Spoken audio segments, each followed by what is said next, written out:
नमस्कार दोस्तों, स्वागत करती हूँ आपका। यह बहुत पुरानी बात है। एक बार एक राजा था। उसके कोई पुत्र नहीं था। राजा कई दिनों से पुत्र की प्राप्ति के लिए आशा लगाए हुए थे, लेकिन पुत्र की प्राप्ति उसे नहीं हुई।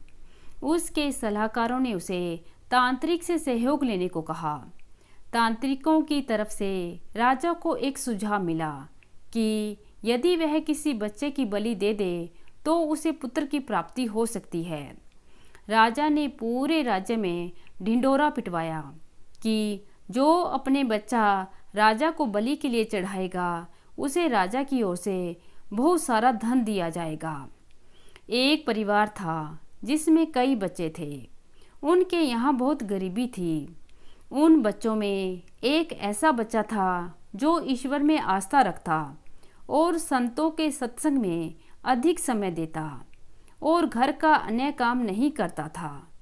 राजा की मुनादी सुनकर परिवार को लगा क्यों ना इसे ही राजा को दे दिया जाए, क्योंकि यह हमारे तो किसी काम का है नहीं और इसे देने पर राजा खुश होकर हमें बहुत सारा धन देगा। उन्होंने ऐसा ही किया। बच्चा राजा को दे दिया गया।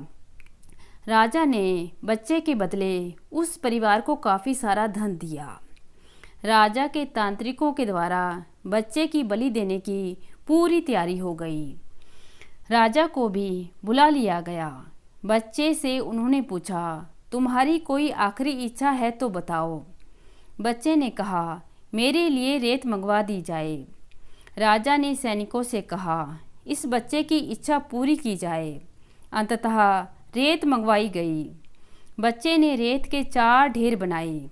एक एक करके बच्चे ने रेत के 3 ढेरों को तोड़ दिया और चौथे के सामने हाथ जोड़कर बैठ गया और उसने राजा से कहा, जो करना है आप लोग कर लें। यह सब देखकर तांत्रिक डर गए। उन्होंने बच्चे से पूछा, पहले तुम यह बताओ कि यह तुमने क्या किया है।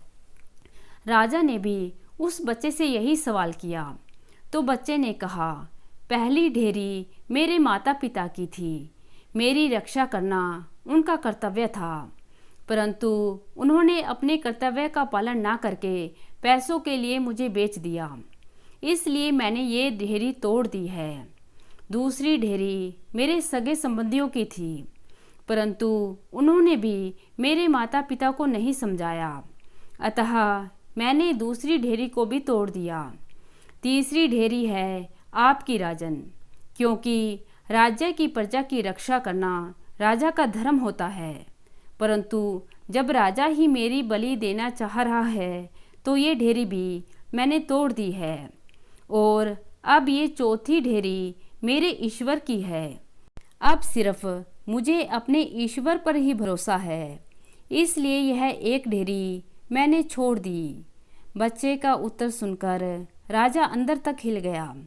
उसने सोचा कि इसकी बलि देने के बाद भी मुझे पुत्र की प्राप्ति होगी या नहीं, क्यों ना इसी बच्चे को अपना पुत्र बना लिया जाए।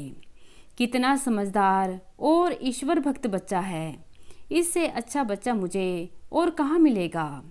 राजा ने उस बच्चे को अपना पुत्र बना लिया और उसे अपना राजकुमार घोषित कर दिया।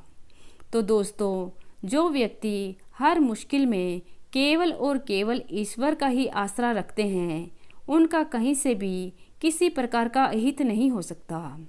आशा करती हूँ कि कहानी को पसंद करेंगे। धन्यवाद।